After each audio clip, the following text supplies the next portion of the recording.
This is Chelsea Schneider, AIM Municipal Innovation Specialist, and I am here with Richmond Mayor Dave Snow, actually at the Indiana Conference of Mayors in Lawrenceburg, talking about a lot of transformative projects the mayor is undertaking in Richmond.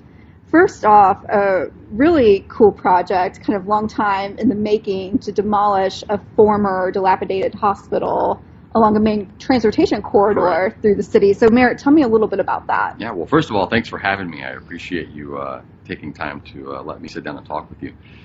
We are under a lot of construction and transformative projects right now, and you know, I'd be remiss if I didn't say that our citizens aren't thrilled with all that we're going through, but we really are transforming the city right now at this moment.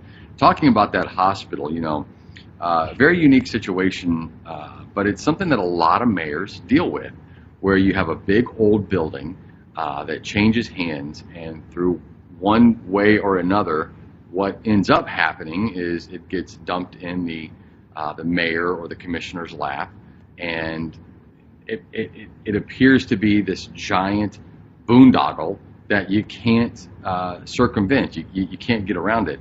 And what had ended up happening with the hospital, and I think this is really important, this is the lesson I really want to convey to other community leaders. And for that very reason, I actually submitted this project as an AIM Idea Summit project to hopefully get to present at the summit. When projects like that happen, so this hospital, for example, when the occupying medical organization, which was Reed Health, when they decided to vacate that building and to build a new building and move out, they did all of their due diligence. They even budgeted for the demolition of the building. A buyer came along and purchased the building, couldn't make a working business model out of it, so put it back up for sale again. Another buyer purchased the building. This time the buyer was out of state, showed a lot of plans and a lot of promise about what the building was going to become.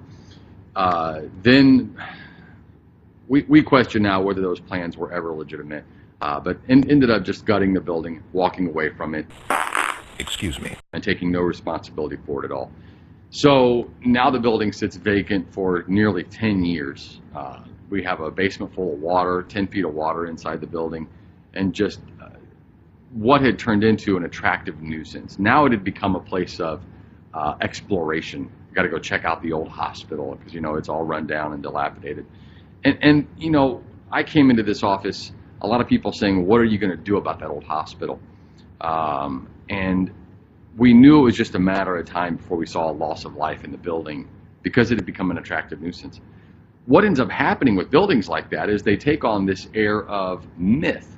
So since it had sat vacant for 10 years and no one knew what to do with it, there was all this sort of talk that would go around about, oh, I hear that thing's going to cost $20 million to be able to tear it down and clean the site up, or I've heard it's 25 million, and it just takes on this sort of urban myth about it, and it really leads to the entire community feeling like, well, if nobody's able to take care of that, then I guess we can't take care of much of anything. It had really become a boat anchor for community morale, economic development. No one was able to look forward because they kept looking back at that mess. And it's a very old saying, and I hate to be cliche in this interview. I apologize for being so cliche, but there's the old saying, you can't steer a ship by looking at the wake it leaves behind you. You can't do that. You'll always crash the ship doing that. And that hospital, that old hospital, had created that type of feeling for our whole community. No one was able to adequately forward plan, because when you would say, well, think about the community we can be in 5 years, they'd always say, well, we can't be much, we can't clean up that old hospital, it's still sitting there. And so that's what had happened. So when you take all that and you create this aggregate pool out of the urban myth and the low morale and the only able to look back instead of look forward, it was really a major problem. And so the whole thing really culminated in teamwork. It took county council, county commissioners, city council, and myself, all of us working together, which is 20 elected officials, which is a lot of different platforms and agendas and political backgrounds and a lot of different stances on a lot of different things. It took all of us taking all of that different stuff and taking it off the table and putting it on the floor and only leaving on the table the hospital and saying, what are we going to do? And we just took we took it one little baby step at a time and said, let's start with a hazardous material survey, because the last owner, since that person gutted the building out to sell off copper and things like that, and it exposed asbestos and other contaminants, we were required to remediate it before demolition. Whereas if that hadn't happened, it could have been remediated on the ground. That increases the cost. So we said, you know what, let's just start with the small investment of a hazardous material survey. Once we got that back, we said, okay, we have one single piece of actual data to work with. This is not myth, this is not guesswork, this is fact. Here are the contaminants within the building that have to be remediated, and here's what it'll cost to remediate those. Let's use that as a springboard to figure out how much it'll cost to clean this building up and demolish it. And we just took it one step at a time, and we all worked together as a team through that entire process. And so now we're through about maybe 60–70% demolition. The building is coming down. I just took a rubble tour. It's a great word. So I took a tour of the rubble and the dismantling actually just earlier this week. And so I'm keeping an eye on it. We get regular updates in our council meetings once a month, and we are on time and on track to see that building completely gone by spring of 19. So, Great. What a tremendous project, and it's a lot of work, but any community leader out there, you can get through it. You can get to the other side of it.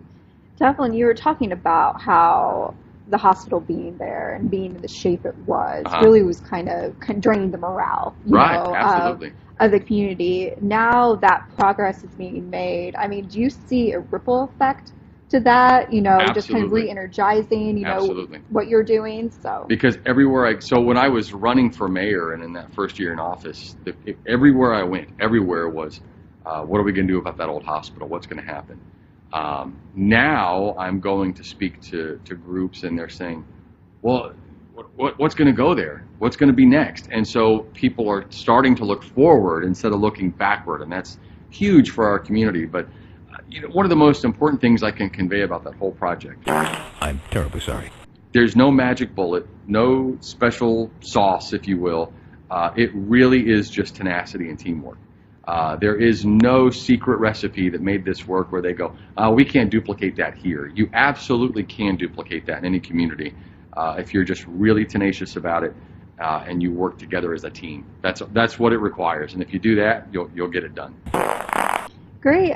Tell me a little bit about what else is going on in Richmond. Goodness. I know, because you have this great project, but I'm sure you have so much other stuff going on. We are still, Richmond was designated a stellar city in 2013, so we have quite the resume. We are a two-time All-America city and a stellar city. We are still in the midst of finishing up our stellar project. We have the beautiful Elstro Plaza, which is our downtown park that was a result of our stellar designation, and some other great stuff that's happening, but we are in the midst now of finishing up our facades through downtown. We're going through that process right now. We're also under a lot of construction work, but we had an aging infrastructure that needed upgrading, and I'm thankful that the state of Indiana sees that need and has invested a lot of money in our city. So, I'm also excited. We landed Blue Buffalo in late 2016. They'll be opening their doors very soon, so Blue Buffalo pet products will be manufactured in Richmond. And so, those major components that you always hear about cities needing to succeed. How's your infrastructure? How's your quality of place? How's your job landscape? And here we have beautiful downtown green space, beautiful facades coming into our downtown to improve the quality of place. We have an amazing park system. We have Blue Buffalo opening its doors. Omen Casting is a new company that's also in Richmond.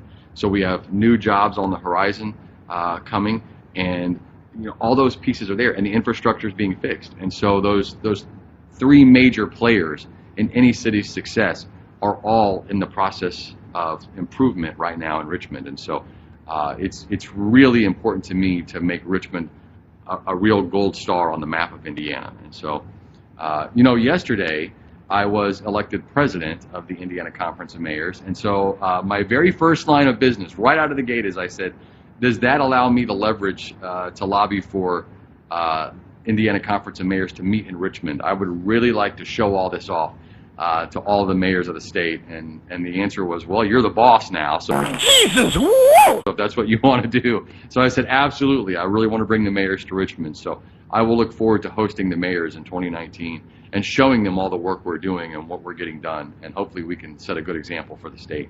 Great. Well, Mayor, when you think, in the long term, right, doing a lot right now, what is your kind of long-term hopes for the city? The improvements that you're making today, Yeah. what do you hope that you do 3 to 5 years, 10 years? Yeah, my long-term hopes are, it's really important to me to revitalize our downtown. Downtowns are really taking center stage these days, and I've got to make sure to do my part to stimulate that process. And so I'm working to stabilize some of our beautiful old buildings in our downtown.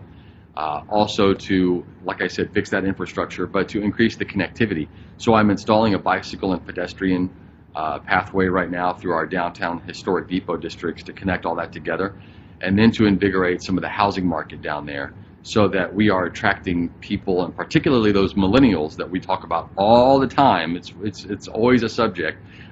As the boomers age into and past retirement, the millennials are taking their place in the country, where they're buying their homes and starting their families and their careers. They're more mobile, so they're taking their jobs with them. So I am really working to build an attractive, quality center city so that they can live down there, work down there, play down there, and build their life down there in the heart of Richmond. And I think that will be a key to our future success. Great. Well, thank you so much for your time, Mayor. Well, thank I really you. appreciate I really it, appreciate so. you having me here today. I really do. Thank you for the time. Sorry.